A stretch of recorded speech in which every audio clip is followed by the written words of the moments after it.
ચલો, એના પછીની હમણાં આપણે જોઈ રહ્યા છીએ સંવર તત્વ. અને સંવર તત્વમાં આપણે કયા કયા જોયા તત્વ? તો 5 સમિતિ જોઈ, 3 ગુપ્તિ જોઈ, એના પછી 22 પરિસહ ચાલુ કરેલા. તો ગાથા નંબર 27 માં પહેલી લાઈનમાં હતું કુવા, પીવાસા, સી. સી ખાલી એક જ શબ્દ છે, સી એટલે શીત, અને ઉહ એટલે ઉષ્ણ. એટલે એ 4 શબ્દ આપણે જોયા. પછી દંશ આપણે જોયું, દંશ અને દંસ શબ્દ છે.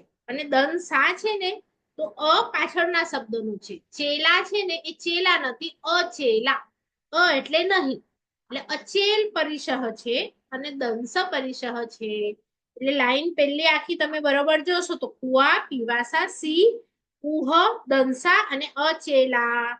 હવે એના પછીનું આપણે જોઈએ. એના પછીમાં છે અરતી. એટલે એ શબ્દ છે રઈ થિયો. તો અગેન ચેલા છે ને, તો ચેલ શબ્દ છે. અને ચેલમાં છે તે પાછળના શબ્દનું છે. ઈ, તો ઈ માંથી ત નીકળી ગયું છે. શબ્દ શું હતો? રતી.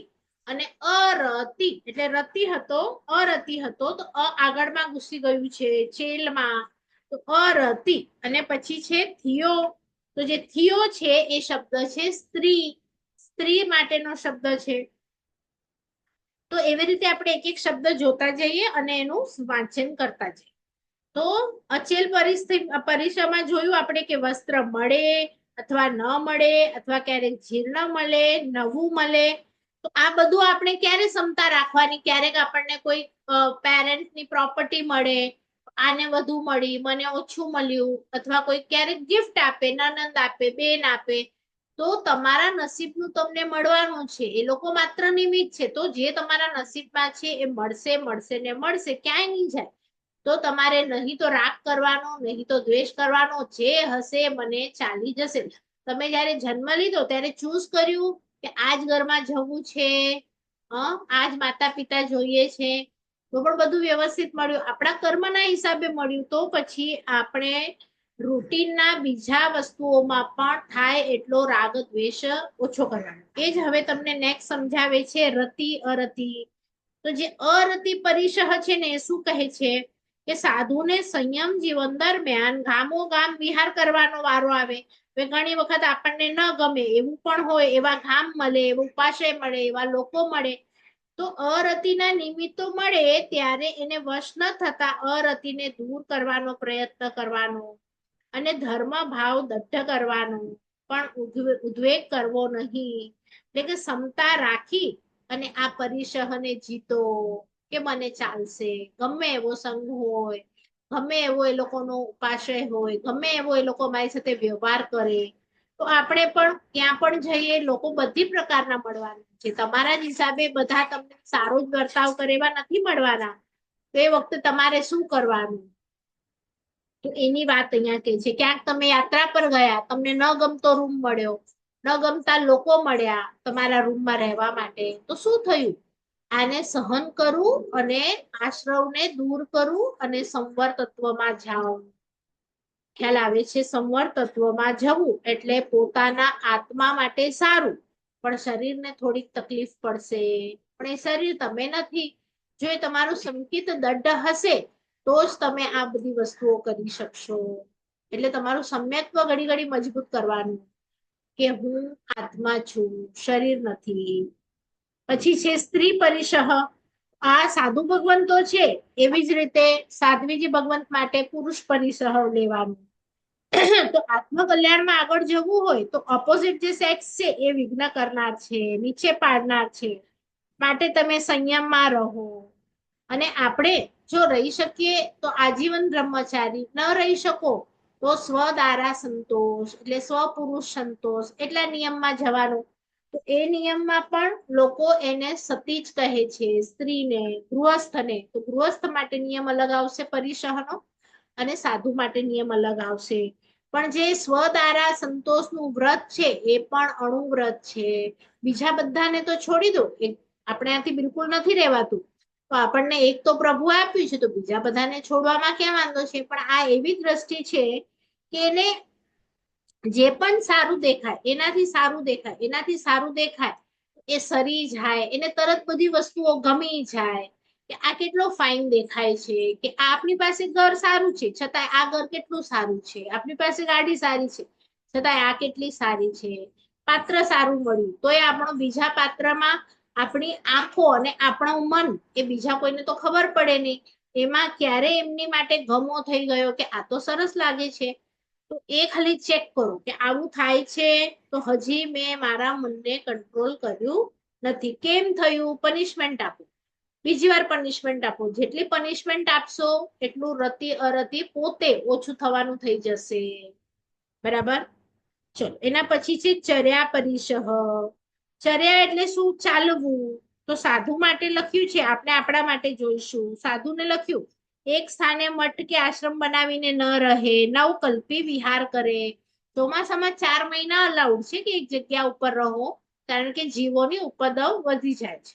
પણ પછી તમે દર મહિને મેક્સિમમ એક વખત તો તમારે ચાલવાનું છે મિનિમમ, કારણ કે જો તમે 1 મહિનાથી વધારે ક્યાંક રહી ગયા તો તમારી અંદર મોહ ઉત્પન્ન થવાના ચાન્સીસ છે. એ જગ્યા ગમવા લાગે, એ વ્યક્તિ ગમવા લાગે, એ સંગ ગમવા લાગે, તો એ તમારા માટે રતિ ઉત્પન્ન થઈ જાય, રાગ ઉત્પન્ન થઈ જાય, એ વસ્તુ યોગ્ય નથી. તો અહીંયા આ લોકોને જેમ વિહાર કે છે તો આપણે તો કઈ વિહાર નથી કરવાના ઘરથી, તો પછી આપણે શું કરવાનું આની માટે? તો તમે પણ ઘરમાં જ્યાં જગ્યા ઉપર બેસતા હો, સૂતા હો, મને તો આ જ ફાવે, તો એ બદલી કરીને બીજો ખૂણો પકડી લે કે મને આ પણ ફાવે, મને આ પણ ફાવે, મને ઓલું પણ ફાવે. એટલે તમારી અંદર મને ચેન્જ દેખાવું છે કે તમને કઈ પણ ફાવે. ઘણા લોકો કે અમે તો પછી હવે અહીંયા જતા જ નથી, મને તો મારો તકિયો ન હોય તો ન ફાવે, બેડ ન હોય તો શાલ ન હોય તો XYZ જે પણ હોય, કિચનમાં પણ મને તો મારું જ ફાવે. તો તમે બીજા ભાવમાં બધું લઈ જવાના છો, તો પછી પ્રેક્ટિસ કેવી કરવી પડે આપણને કે મને તો બધું જ ચાલે ગમે એ હોય. તો આવી પ્રેક્ટિસ તમે ઘરમાં પણ વારંવાર ચીજો વધારે હોય તો ફેરવતા રહો અને એક જ વસ્તુની આદત પડવા દો નહીં, કારણ કે એ પાપનું સાધન છે. એક વખત એની આદત પડી જશે ને તો આશ્રવ એવો થશે કે વસ્તુ વગર તમને ચાલશે નહીં.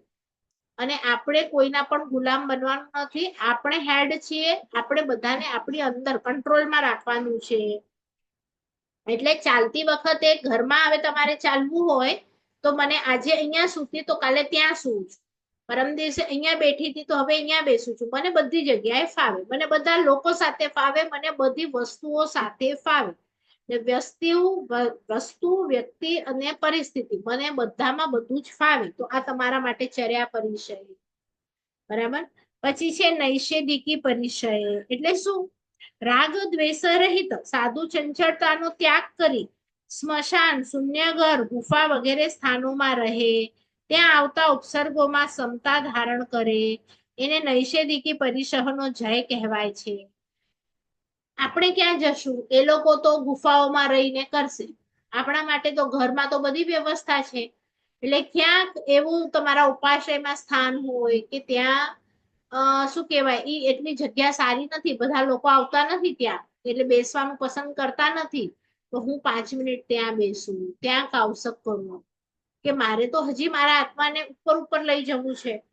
તો જ્યાં પણ તમને હવે એમ લાગે કે આજે ઘરમાં કોઈ નથી, તો આપણે ટીવી કરીએ, સુઈ જઈએ, એસી કરીએ, એના કરતા બધું બંધ કરી, લાઈટ પંખા બધું બંધ કરી અને 5 મિનિટ હું મારી અંદર જવાની કોશિશ કરું, આંખો જ બંધ, કે હું ક્યાં છું એ જ ખબર નથી, પછી પંખો પણ ચાલુ નથી, તો જોવું કે મારી અંદર હું રહી શકું છું કે નથી રહી શકતી. ઘણા હોય એને બધું ક્લીન જ જોઈએ. તમારે પહેલા તમારો સ્વભાવ ચેક કરવાનો અને એના ઓપોઝિટ નું વર્તન કરવાનું કે આજે મારે બધું અનક્લીન, બીજા કોઈ નથી તો અનક્લીન રાખી અને એમાં 5 મિનિટ બેસવું છે. તો બેસી શકું છું કે નહીં, જે પણ તમારો સ્વભાવ હોય એનાથી જરાક ઓપોઝિટ જઈ અને 5 મિનિટ એવું કોઈ કાર્ય કરવાનું કે આ તો મને ગમતું જ નથી, તો એવામાં એ 5 મિનિટ્સ કાઢો તો તમે કાઢી શકો છો કે નહીં. પછી એ કાઢતી વખતે તમને રાગના વિચારો આવે છે, દ્વેષના વિચારો આવે છે, શું થાય છે? ચંચળ મન છે ને આપણું, તો અહીંયા જશે, ત્યાં જશે. એટલે એ લોકો પણ સાધુ કંટ્રોલ કરવા માટે શૂન્ય ઘર લે છે. શૂન્ય ઘર એટલે શું? વસ્તુઓ બને એટલી ઓછી, તો એ રૂમમાં જેટલી વસ્તુઓ ઓછી હશે ને એટલું તમારું ધ્યાન આત્મામાં જશે. જો વધારે વસ્તુ હશે ને તમે બેઠા તો થોડીક વારમાં ટીવી ને જોશો, પછી ફ્રીજ ને જોશો, પછી સોફા ને જોશો. એટલે બને તો આંખો બંધ કરી દેવાની, એટલે શું તમારા માટે શૂન્ય ઘર થઈ ગયું. બરાબર. ચલો. અને ક્ષમતા, મેન તો બધી વસ્તુમાં તમારે ક્ષમતા રાખવાની જ આવશે. પછી છે સૈયા પરિશ. તો જેવી રીતે આપણે છરી પાલિતમાં જઈએ, ગમે એવા કરોડપતિ હોય ને શું હોય સયા પરિશમાં, એ લોકોને બધાને એક સરખી બેડિંગ મળે.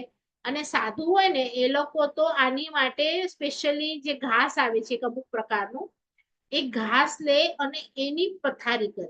એ ઘાસ તમે બોડી ઉપર એટલું વાગે વાગે રાખતા કે તમને સરખેથી સુવા જ ન દે. આપણે શું પ્રયત્નો હોય અજ્ઞાનીના કે બહુ મસ્ત અંદર ક્યાં છે, કેમ ગાદલો સારો ને કેમ એસી સારું ને કેમ બેડશીટ કેવી ને એકદમ. પણ એ લોકો એ જુએ છે કે આ તો મારું દર્શાવન્ય કર્મનો ઉદય થઈ ગયો શું, એટલે તો મને સુવા કેવી રીતે ન દેવું. તો એવું ઘાસ લગાડે, તો ઉપરનું કપડું નાખે નહીં એ લોકો સાધુ ભગવાન તો. અને એવા ઘાસ ઉપર તો એવી અણીઓ વાગે કે તમે 1 મિનિટ માટે શાંતિથી સૂઈ શકો નહીં. તો આવી રીતે સૈયા પરિસહ તમને બહુ મજા ના આવે ને એવી રીતે સુવાનું. કોઈ તકિયો તમને તકલીફ આપતો હોય, કોઈ બેડ તમને નીચેથી વાગતું હોય, અથવા ગરમીમાં પણ ગરમ શાલ નીચે રાખી અને 5 મિનિટ સુવાની ટ્રાય કરવાની. તો એનાથી શું થશે, તમારા બોડીને તકલીફ થશે પણ આત્મા મજબૂત થતો જશે. તો 5 મિનિટ આવી નાની નાની પ્રેક્ટિસ કરવાની ક્ષમતાપૂર્વક. તો એ સૈયા પરિસહ કેવી રીતે હું કરું છું, એટલે ફેવરેટ એક તો પ્લેસ છોડી દેવાની, ફેવરેટ એ બેડશીટ એ ગાદલો એ છોડી દેવાનો. અને વાગે એવો ધાબળો હોય કે એવી કોઈ શાલ હોય કે જરાક લાગે આપણને, તો એવું ટ્રાય કરવાનું 5 મિનિટ બેસવાનું. ચલો. આક્રોશ પરિસહ, સાધુ કઠોર વાક્ય ન બોલે, દારૂણ ન બોલે, કર્ણકંટક એટલે કાનમાં ખૂંચી જાય, સાંભળીને આપણને એવું કોઈક સંભળાવે તો પોતે મૌન રહે. એવું તો આપણી આજુબાજુ ઘણું થાય છે. દિવસના 1-2 લોકો આપણને ભટકાઈ જ જાય, કે એ લોકો આપણને કંઈક સંભળાવી જાય. આપણા છોકરા હોય, હસબન્ડ હોય, કામવાળી હોય, વેવાય, કોઈક ને કોઈક તો એવું મળી જ જાય. તો એ વખતે શું કરવાનું છે, અહીંયા લખ્યું કે મૌન રહેવું, ક્રોધ નહીં કરવું, અને અંદરથી પણ એમની માટે દ્વેષ નહીં લાવવું. જો આપણે ઘણી વખત મૌન રહી જઈએ કે વડીલો આપણને કે, પણ અંદરથી દ્વેષ તો ચાલુ જ થઈ જાય. આ કેવા છે, એમને હું કેટલું બધું કરી આપું છું તો પણ આ લોકો આવું જ કરે છે. પણ એ આપણા કર્મ એવા છે ને, તો એ લોકો શું કરશે, તો આ તો ઉલટાનું આ કોઈ કરી જાય ને તો ખુશ થવાનું, અને એના માટે રાગ પણ નહીં કરવાનું, અને એના માટે દ્વેષ પણ નહીં કરવાનું. ક્ષમતા રાખવાની. તો પણ તમારા ઘણા કર્મો આવતા આ વખતે જે આવવાના હતા ને આ મિનિટ ઉપર, એ બધા અટકી ગયા, આવ્યા જ નહીં. પણ જો તમે સહન કરો તો અટકી જાય. પાછા સહન કરીને અહીંયા કુકુટ ચાલુ હોય તો ન અટકે. પછી છે વદ્ધ પરિસહ, કોઈ અજ્ઞાની જીવ પૂર્વ ભાવના વેરના કારણે મારવા આવે તો આપણા અહીંયા ભલે મારવા ના આવે, પણ કોઈક એવા વ્યક્તિઓ હશે કે જે આપણે એમને ફર્સ્ટ જ ટાઈમ મળ્યા હોઈએ, પણ આપણને એમ થાય ક્યારે જાય, મને આ ખબર નહીં, ગમતો જ નથી, એને બિચારા કાંઈ નથી કર્યું, પણ આપણા પૂર્વજ અનંતા ભવો થઈ ગયા ને, તો એમાંથી કોઈકનો પણ વેરી કોઈ પણ હોઈ શકે. તો આવું કંઈક થાય ત્યારે એવું લાગે આપણને અંદરથી, આમ કોઈક આપણા 5 લાખ 10 લાખ લઈ ગયું છે, કદાચ આપણા કોઈ સ્વજનને એને ગાડીથી ઉડાડી દીધો, મારી દીધો, તો એ વ્યક્તિને જોઈને આપણને કેવું થાય, લાઈફ ટાઈમ ઓલો આવે ને એટલે આપણને અંદરથી કંઈક થાય. પણ આ વખતે મારે, એ મને મારે કે કંઈ પણ કરે તો પણ મારે શાંતિથી સહન કરવું છે. એટલે સ્ટાર્ટ તમે ખાવાથી કરો ને, થોડું થોડું આ લાઈનમાં છે. પછી તમે પાણી ઉપર જાઓ, એ તમારું જીત થઈ ગયું, પછી તમે ગરમી પર જાઓ, ઠંડી ઉપર જાઓ, પછી ધીરે ધીરે આગળ આવશો ને, તો પછી તમને કોઈ મારવા પણ આવે ને, ઓલું ચામડી ઉતારવા આવે છે તો કેવા મુનિ શાંતિથી ઉભા છે કે નહીં, કેવી રીતે ઉભો રહો કે તમે સારી રીતે ચામડી કાઢી શકો. તો એટલી ક્ષમતા અંદર આવી જાય કે તમને કરવું હોય કરો, મને કાંઈ ફરક પડતો નથી. કારણ કે આર્ત ધ્યાન અને રૌદ્ર ધ્યાન હું કરું તો મારી નરક ગતિ અને તિર્યંચ ગતિ ફિક્સ થાય. એ તો પછી મને જ ભોગવવી પડે, તો મને નથી જોઈતી એ ગતિ. એટલે ઈ લાંબો વિચાર કરશે કે હમણાં તો હું એને સંભળાવી દઈશ, એ સંભળાવવા આવ્યો છે કે મારવા આવ્યો છે, ધક્કો મારીશ, એને મારીશ, પણ પછી શું, આ તો મેં કર્મ બાંધી લીધા, આશરો કરી લીધો. પછી છે યાચના પરિશહ. આપણે તો જનરલી માંગી લઈએ, કંઈ પણ જોઈતું હોય તો 1 મિનિટ આપણને એ વસ્તુ ન મળે તો ચાલે નહીં. તો આ લોકો શું કે છે કે સાધુને જીવનભર યાચનાથી મળે છે. હવે જો યાચના પરિશહ કેમ છે, બધા આપણા પ્રભુજી જોશો ને તમે, તો રાજકુમાર છે, રાજા છે, અને રાજા હોય ને એની માટે માગવું એ બહુ શરમની વાત હોય. તો હજી તો એક જ દિવસ દીક્ષાને થયો છે કે છઠ કરી, તો જઈને હાથ લાંબો કરવો ને એ ઈઝી વસ્તુ નથી. તો યાચના કરવી પડે, સાધુ પાસે તો કઈ હોય નહીં. એટલે તમે જેટલી વખત યાચના કરો છો એ પણ તમારા માટે પરિસહ થઈ જાય છે. કે કોઈ કેમ હોય કે હું તો નહીં માંગુ, એમને આપવી હશે તો ગોચરે આપશે, હું નહીં માંગુ, હું નહીં કહું મને કપડા જોઈએ છે, સાલ જોઈએ છે, આ વસ્તુ. તો માગવું એ પણ એક પરિસહ છે લોકો માટે. એટલે આપણા માટે નહીં, એ લોકો માટે. જે લોકો સત્વશાળી હોય ને, રાજા જેમ શાલીભદ્ર હતા, તો સૈનિક મહારાજા જયારે ખબર પડી આવ્યા છે ઘરમાં, તો માતા કે છે આ તો રાજા છે, એમને આપણને માથું ઝુકાવવું પડે. તો એને એવું લાગ્યું કે મારી પાસે આટલો બધો પૈસો છે છતાંય મારી ઉપર કોઈ છે, એટલે ચિંતવનમાં બેઠા કે આવી રીતે કેમ ચાલે યાર, કોઈ આપણી ઉપર હોય એવું, મારે તો એવી જગ્યા જોઈએ કે મારી ઉપર કોઈ હોય નહીં. એટલે ખબર પડી કે દીક્ષા લઈએ ને આપણે, તો પછી રાજા પણ એમને નમે. આપણે દીક્ષાર્થીઓને રાજાને નમવાનું હોય નહીં.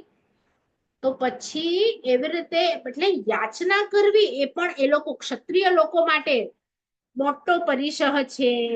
તો આપણે શું કરવાનું છે, આપણે અહીંયા ઊંધું કરવાનું છે. પહેલા હું અહીંયાની લાઈન વાંચી લઉં. માન અને લજ્જાને જીતીને પોતાને સંયમ નિર્વાહ માટે જરૂરી વસ્તુની યાચના કરે છે. ઘેર ઘેર ભિક્ષા માટે ભ્રમણ કરે છે, તે યાચના પરિસહ છે. તેમાં અદીનતા તે પરિસહ જય છે. જો દીનતા એટલે શું, દીનતા એટલે શું કે આપણે ખબર છે, મારી પાસે આપણે રડ્યા કરીએ ને ઘડી ઘડી, મારી પાસે આ નથી, મારી પાસે આ નથી, હું તો કેટલો બીમાર છું, પૈસા નથી, મારા ઘરની વહુ સારી નથી, એમ રડ્યા કરવું, દીન બનવું. અને અધીન એટલે શું, આમ શ્રેષ્ઠ, એટલે કે મને જે પણ મળશે, જે પણ હશે હું ચલાવી લઈશ, પણ માંગીશ નહીં. પણ અહીંયા યાચના એ પરિસહ છે કે નહીં, તમારે શ્રાવક પાસેથી જ લેવું પડશે જે જોઈએ તે.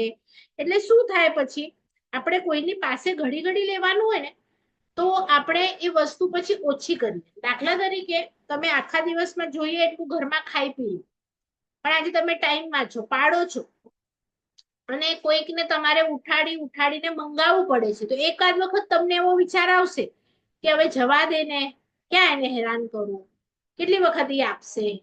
એટલે આવી રીતે તમે એ વસ્તુ કરવાની ઓછી કરી દેશો. એટલે જ્યારે જ્યારે તમને ખબર છે, તમે એક નાનું એવું તપ હોય છે ગુજરાતીમાં, મને હવે યાદ નથી શું હોય છે, પણ એમાં કઈ બી ખાવું પીવું હોય ને તો કોઈકની પરવાનગી લેવી પડે. એ લોકો આપણને પરમિશન આપે ને પછી જ તમે ખાઈ શકો.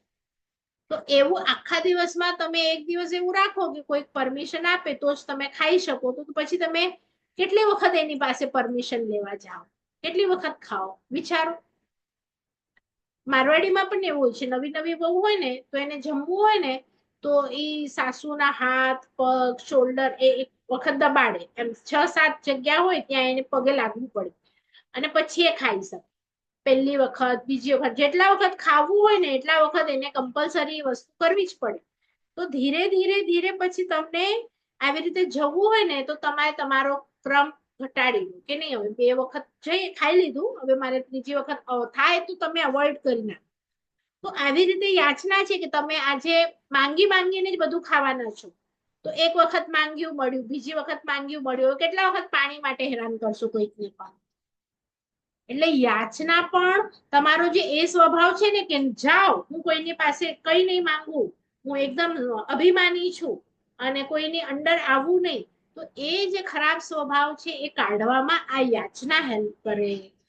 કે મને પ્લીઝ પાણી આપો ને, તો તમારે પ્લીઝ કેવું જ પડશે, તમારે નમવું જ પડશે. મને આ લઈ આપો ને, એટલે તમારા આળસ માટે નથી, તમારા ગુણોની વૃદ્ધિ માટે કે તમારે કોઈક પાસે કંઈક માંગવું છે તો તમારે યાચના કરવા માટે તમારો ટોન સોફ્ટ રાખવો પડશે. અને માંગતી વખતે પણ તમને થોડીક જોજો સંકોચ, શરમ, ક્ષોભ એવું બધું થશે. એટલે આ પણ પરિસહ છે. ચલો એના પછી છે અલાભ પરિસહ.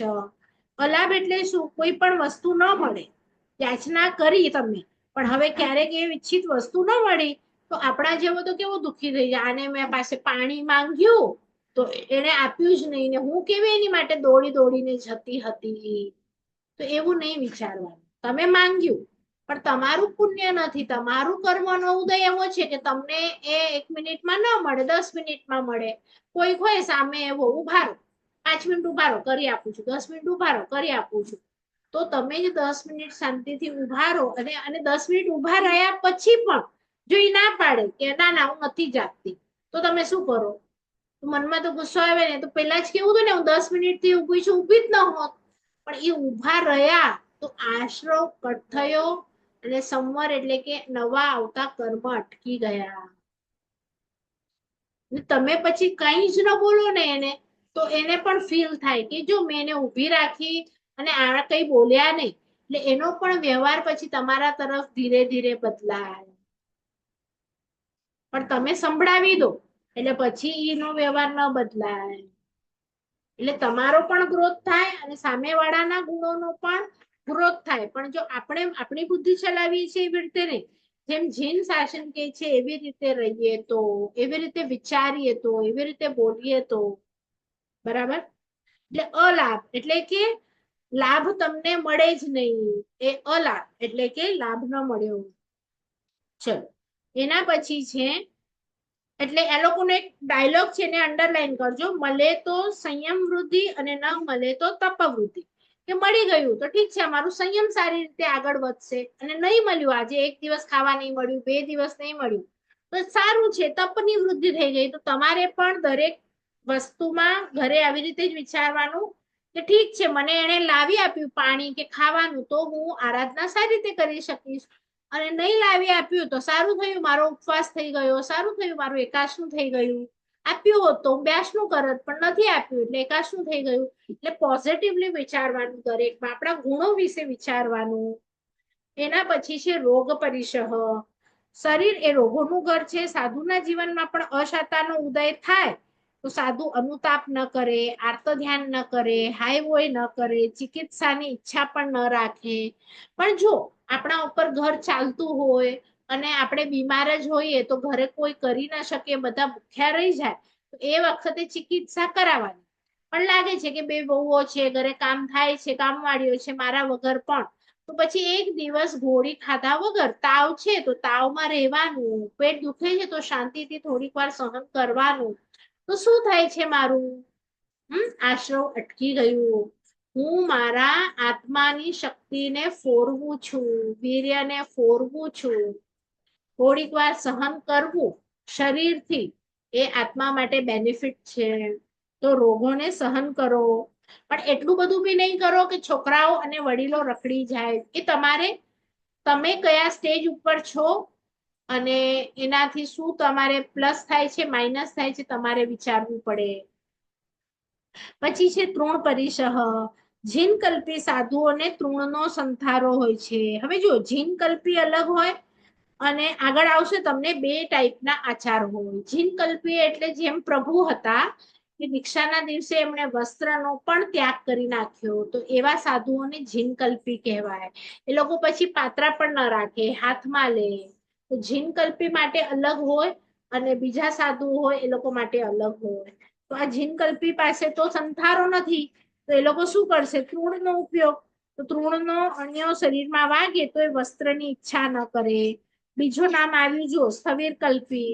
તો એ સાધુને વસ્ત્રનો સંથારો હોય છે, છતાં પ્રતિકૂળ હોય તો દીન ન બને. કદાચ એ સંથારો પ્રોપર ના આવ્યો, નીચે કંઈક વાગે, એવા જગ્યા ઉપર શિષ્ય બિછાવી દીધું, તો પછી ગુરુ ઓરડા ઓરડ ન કરે એમ. હા, એટલે ખ્યાલ આવ્યું? 1 મિનિટ.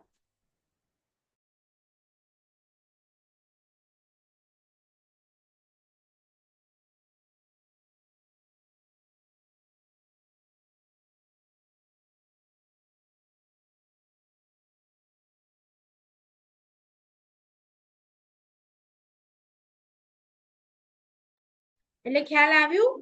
રોગ પરિસહ, પછી તૃણ પરિસહ. હવે મલ પરિસહ. મલ એટલે મેલ. તો મેલ રજ કે ઉનાળામાં પરસેવો થવા અને સ્નાનની ઈચ્છા ન કરે તો આપણે પણ ક્યારેક આપણા મોઢાથી બોલાઈ જાય ને, બાપરે આ કેવો છે, 2 દિવસથી નાહ્યો નથી. ગુરુ મહારાજ કેવા છે, એમના કપડા જો કેવા છે, એમને કાઢ્યું નથી કાપ. તો આવું બધું નહીં કરવાનું. તમારે પૂજા નથી કરવી તો ટ્રાય કરવાની 2-4 દિવસ 5 દિવસ, જો તો કેટલા દિવસ આ ગરમીમાં નીકળે છે. તો જેના વધારે નીકળશે ને એ એટલો પરિસહ સહન કરશે. પછી પાણી ના આવે, તમને કંટાળો આવે છે એટલા માટે ન નાવ તો એ ન ચાલે. પણ તમને નાવા મળે છે, પાણી પણ છે, અને તમારે ખાલી આ પરિસહ સહન કરવું છે.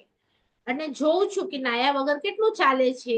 તો તમે ન નાવ તો તમે પણ શું કહેવાય, મલ પરિસહને સહન કર્યું.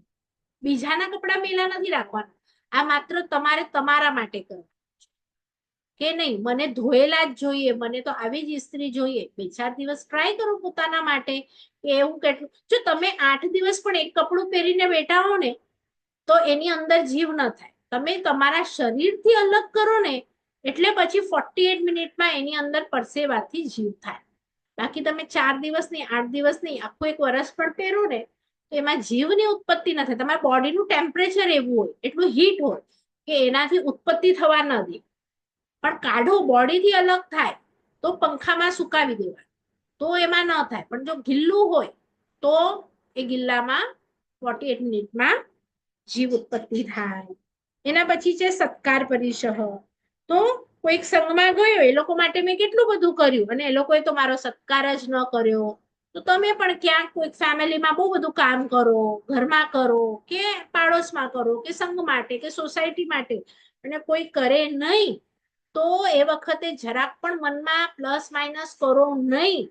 તો તમારો પણ, અથવા તો તમારું ચલો સત્કાર થયું તો પછી ફૂલાવાનું નહીં. તો ન ફૂલાવ એ પણ પરિસહ છે, અને ન થયું સત્કાર અને તમે શાંતિથી સહન કરી લીધું તો એ પણ પરિસહ છે. બરાબર? એટલે મારે બધી રીતે તૈયાર કરવાનું છે આત્માને. કરે તો ફૂલાવાનું નહીં, ન કરે તો દુખી થવાનું નહીં. બરાબર? સમજાયું? ચલો એના પછી છે પ્રજ્ઞા પરિસહ. સાધુની પ્રજ્ઞા સારી હોય તો સારું ભણે, અનેક પૂછેલા પ્રશ્નોના સંતોષકારક જવાબ આપી શકે, પણ અહંકાર ન કરે. તમારી પ્રજ્ઞા સારી હોય તો તમારા વખાણ થાય કુટુંબમાં, તો પણ તમારે કહેવાનું દેવ ગુરુ કસાય, તમારું એમાં કઈ નથી. બરાબર? તો એ પણ શું છે? પ્રજ્ઞા પરિસહ. આપણે શું કરીએ છીએ? અજ્ઞાની છે એટલે ફૂલાઈ જઈએ, અને કોઈ પાછો વખાણ ન કરે આપણા પ્રજ્ઞાના તો આપણને ગુસ્સો પણ આવી જાય. એ બંને વસ્તુ અવોઇડ કરવાની છે. એટલે વિચારો, હમણાં સુધી આશ્રવ થતો હતો કે હમણાં સુધી તમે સંવરમાં રહેતા હતા? આ બધી જે વસ્તુ આપણે જોઈ એ બધામાં આપણે કેવું રિએક્શન આપતા હતા, અને હવે આ 9 તત્વ છે એ ભણ્યા પછી આપણે કેવું રિએક્શન આપવાનું છે. આપણને હંમેશા કહેતા હતા ને, આવો જ કોલાક અહીંયા, હું જ કેમ સહન કરું? તો તમારે મોક્ષમાં જવું છે, તમારા આત્માને શેપ આપવો છે, તમારે જ સહન કરવું પડશે. અને તમે સહન કરશો ને તો આજુબાજુ વાળાને તો તમે ઇન્ટરવ્યુ લેશો ને તો એટલા ખુશ હશે ને એ લોકો કે આટલો પરિવર્તન તમારામાં આવ્યું કેવી રીતે. એટલે તમારું પણ પ્લસ, એ લોકો માટે પણ પ્લસ. એટલે બધાનું જીન શાસનથી પ્લસ જ થશે. બરાબર? ચલો એના પછી છે સમ્યક્ત્વ પરિસહ. ગમે તેવા ભયાનક કષ્ટ, ઉપસર્ગ નહીં, અજ્ઞાન પરિસહ, સોરી, કર્મના ઉદય કદાચ પ્રજ્ઞા સૂક્ષ્મ ન મળે તો ગૃહસ્થોના પ્રશ્નોના જવાબ ના આપી શકે એવા પણ ગુરુ ભગવંતો હોય તો પણ ખેદ નહીં કરવાનો કે હું અજ્ઞાની છું, એ પણ મારા કર્મ છે, એ મારા કર્મનો ઉદય છે. તો તમે પણ ક્યારેક બધા બેઠા હોય, સરસ ચર્ચા ચાલુ હોય ને તમને ન ખબર હોય ને બાગાની જેમ બેઠા હોય તો ગુસ્સો આવે કે મને તો આ કઈ નોલેજ જ નથી, હું કેવો બાગો લાગતો હોઈશ. બિલકુલ નહીં. તમે શાંતિથી બેસો, તમારો આટલો જ જ્ઞાનનો ઉદય છે. હા, મારે પ્રયત્ન કરવાનો છે જ્ઞાન લેવાનું, તો શાંતિથી એ લોકોને સાંભળો અને એમાં હા એ હા કરો, બીજો કોઈ ઓપ્શન નથી. પણ દીન પણ નથી થવાનું ને અહંકારી પણ નથી થવાનું. બંને વસ્તુ બેલેન્સ કરવાની છે. એટલે અજ્ઞાન પરિસહ. જો તમે અજ્ઞાની હો તો પણ તમે શાંતિથી સહન કરી લો, કારણ કે તમારું છે ને કિંમત નથી થવાની સંઘમાં કે ઘરમાં, અજ્ઞાની છો તો. તો એ નથી થવાની ને એની માટે તમારે દુઃખી નથી થવાનું. તમે જે છો તે છો, તમારા કર્મનો ઉદય છે. તો બંને રીતે તમારે પોતાને ટ્રેન કરવાનું છે. બરાબર. એના પછી છે સમ્યક્ત્વ પરિશઃ. ગમે તેવા ભયાનક કષ્ટ અને ઉપસર્ગ આવે તો પણ પરમાત્માના શાસનથી શ્રદ્ધાથી જરાય પણ ચલાયમાન ન થવું, પ્રભુ તત્વજ્ઞાન અને મોક્ષ માર્ગ ઉપર અતૂટ શ્રદ્ધા રાખવી, ચમત્કાર આદિ જોઈ મિથ્યા ધર્મમાં આકર્ષણ નહીં કરવાનું, એ સમ્યક્ત્વ પરિશઃ જાય છે. તમને બધું સાચું સમજાય છે, પણ એટલું સમજાવ્યા પછી હવે આપણો મોટો ગેપ આવશે. વેકેશન છે ને હવે એપ્રિલ મે, તો એમાં શું થશે, કોઈક મળી જશે એવું કે ચલો ને આમ હવે છોડો ને, તો એમાં તમે કેટલા દઢ છો, તમે આજથી કેટલું દઢ નાખ્યું છે એના ઉપર, ફોર્મ કેટલા રહો છો. જો રહી ગયા તો સમ્યક્ત્વ પરિસહ છે. જો ન રહી શક્યા તો ઘણા એવા છે કે હવે આપણા પહેલા ભાવમાં જ મહાવીર સ્વામીને કેટલું ફાઇન થયું હતું, પણ પછી કે હવે મારાથી સહન નથી થતું, ને ધીરે ધીરે પછી ઉતરતા ગયા તો ઉતરતા જ ગયા. તો આપણે પણ બહુ મહેનતે ચડીએ છીએ. જો થોડું ઘણું ચડ્યા હો તો એને સ્થિર રાખવું પણ એટલું જ ઇમ્પોર્ટન્ટ છે. તો એ રહેવા માટે આજુબાજુ કલ્યાણ મિત્ર રાખવાના, સત્સંગ રાખવાનું, કે હું ભૂલી જાઉં તો મને કહેજે, હેલ્પ કરજે, કે થોડું પુશ કરજે. તો હવે આવે છે ને આંબિલ, તો આપણે પુશ કરીએ બધાને કે નહીં નહીં કર કર, થોડું થઈ જશે, નહીં પૂછા કર, નહીં આ થોડુંક ચપ્પલ વગર ચાલ, થોડુંક આમ કર. તો એવું કરશો ને તો આ પરિસહથી સારો એવો સંવર તત્વમાં તમે આવશો. ને હજી સંવર તત્વના ઘણા બધા ભેદ છે, કે જેવી રીતે કે આપણે 10 પ્રકારના ધર્મ નેક્સ્ટ ટાઈમ જોઈશું. તો જો કદાચ 20 એપ્રિલ થી 30 એપ્રિલમાં તમને ફાવતું હશે તો આપણે 2-3 ક્લાસ લઈ અને સંવર તત્વ પૂરું કરીશું. કારણ કે મે માં તો કમ્પલસરી હું રજા જ આપું છું. પછી જોઈએ જૂનમાં કેવી રીતે બધાને ફાવે છે. તો 2-3 ક્લાસમાં જો 20 ના હું આવી જાઉં છું 20 થી, તો 20 થી 30 ની વચ્ચે હશે તો આપણે રાખીશું. હવે આપણો સમય પણ થવા આવ્યો છે, તો આજે પરિસહ સુધી રાખીએ. નેક્સ્ટ ટાઈમમાં આપણે 10 ધર્મ અને ચારિત્ર અને ભાવના, આ ત્રણેય ચીજો એટલી ફાઇન છે કે તમારે એમાંથી એક પૈસો નથી કરવાનું, અંદર અંદર જ ભાવના કરવાની છે, અંદર અંદર જ આત્માને ચરિત્રમાં લઈ જવાનું છે. 1 રૂપિયાનો ખર્ચો નહીં, અને ભયંકર આવતો આશ્રમ અટકી શકે છે. અને તમારા કરોડો ભાવ ઓછા થઈ શકે છે, કારણ કે તમારા કર્મ જ નથી. કર્મ નથી એટલે અનંત ભાવ અટકી જાય, એટલે અનંત મરણ અટકી જાય, અનંત બીમારી અટકી જાય, અનંત જન્મો અટકી જાય, અને અનંત દુઃખથી તમે બચી શકો. કારણ કે એક જન્મ એટલે જન્મવાનું દુઃખ, મરણનું દુઃખ, બીમારીનું દુઃખ, સ્વજનનો વિયોગનું દુઃખ, એ બધા દુઃખોથી તમે અટકી જાઓ. એટલે સંવર કરવાથી કર્મ જ અટકી જાય છે, કર્મ ઓછા હોવાથી આ બધા બેનિફિટ મળે છે.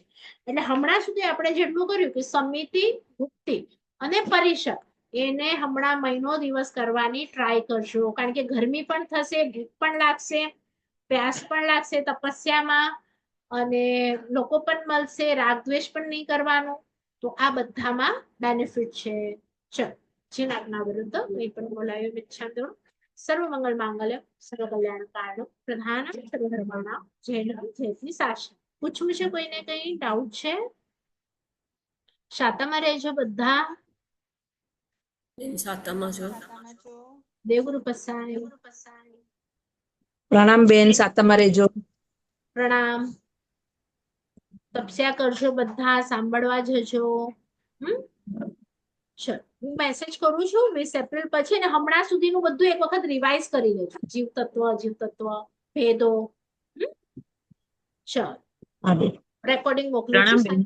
હા દેવગુરુ પસાય.